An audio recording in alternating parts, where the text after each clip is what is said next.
Welcome to WagerTalk TV. I am Kelly Stewart with Marco D'Angelo at Marco in Vegas and Dave Koken at Dave Koken. Make sure you're giving both of these guys a follow on Twitter.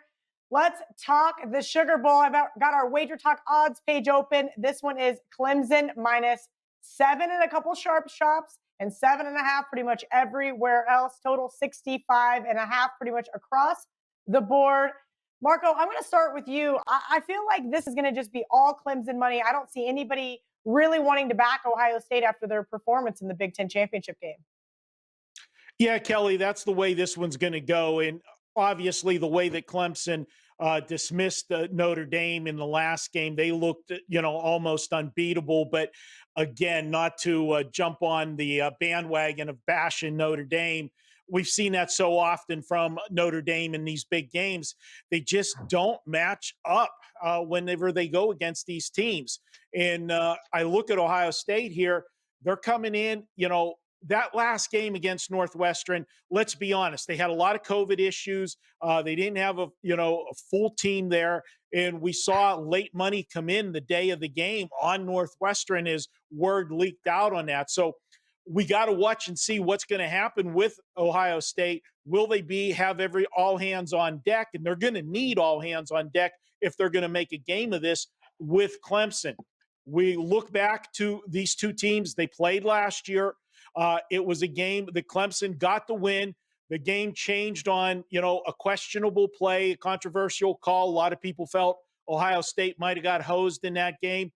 So you do have the revenge factor. But then you go back 2 years ago, they just got railroaded by Clemson. Ohio State wasn't able to handle them. Both of these games, the last 2 years, went well under what this posted total is this year. And that's why I'm bringing that up, because I think you're going to see just the total opposite.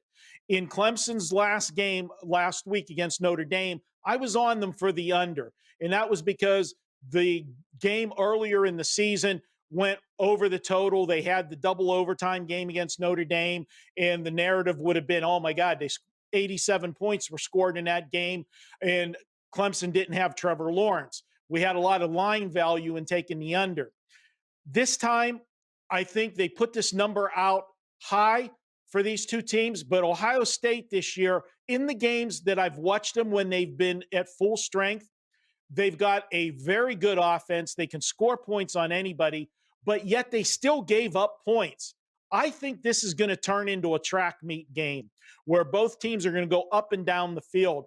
And I'm going to take the over in it. I know it sounds square, and I'm going to get in on it now because the closer we get to game time, the line will continue to go up. You might see some buyback the day of the game. If, some sharps want to come in, they usually will look to the under on game day after the public drives it up. But I think we're getting the value now to take this one over the total. I really see the winner in this game being in the 40s, and looking at a total of 65.5 right now, I can only go one way, and that's over the total.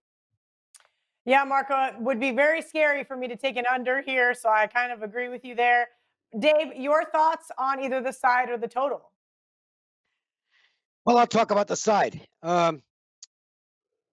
My four top teams on my power ratings are Alabama 1, Clemson 2, Ohio State 3, Georgia 4. I do think there's some value here, and we're just talking value before we break down the game itself. We'll just talk value. The value's with Ohio State. My projections, look, they're good. Okay, I'm not saying I'm a be all and end all as far as this goes, but my numbers are pretty good, and I made it 3.5. So there's value, at least according to my numbers. There's some motivation here. Now, how much that matters in a game like this, you have to decide for yourself. But, I mean, Ohio State's got to be insulted by what Dabo Swinney did in his coach's vote, putting them 11th. 11th. He did that by design. That's a flat-out insult. That's a slap in the face. And you've got to think the Buckeyes are going to respond to that. What Clemson did to Notre Dame in the rematch doesn't mean as much to me as it might to some people, because I never had Notre Dame close to my top four. I had them like 9th or 10th.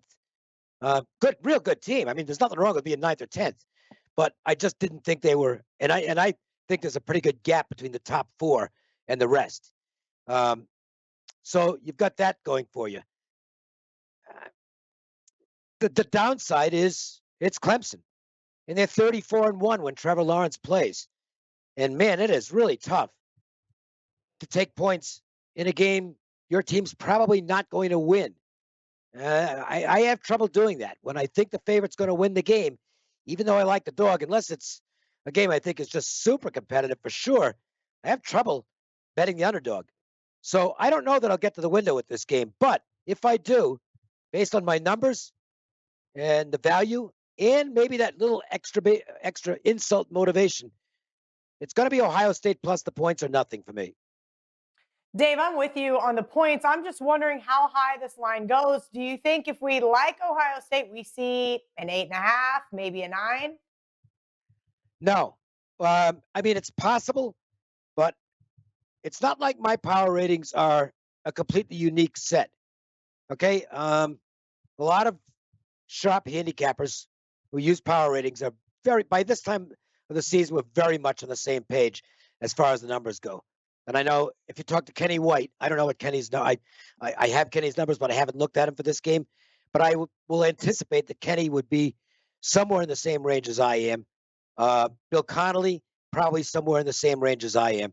And I think the numbers, guys, will have a buyback point where no matter what the betting market is doing, they're just going to simply bet the number, because this is going to fall into bet the number and not the teams for a lot of bettors.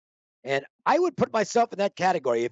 If you're asking me about my team opinion, I'm scared of going against Clemson. But if the numbers indicate that I've got 5 or 6 points of value on my numbers, I can't pass that up, and I'll end up on the Buckeyes. All right. Thank you, Dave. Thank you, Marco. Make sure you guys head over to our YouTube channel and check out all of our other WagerTalk videos.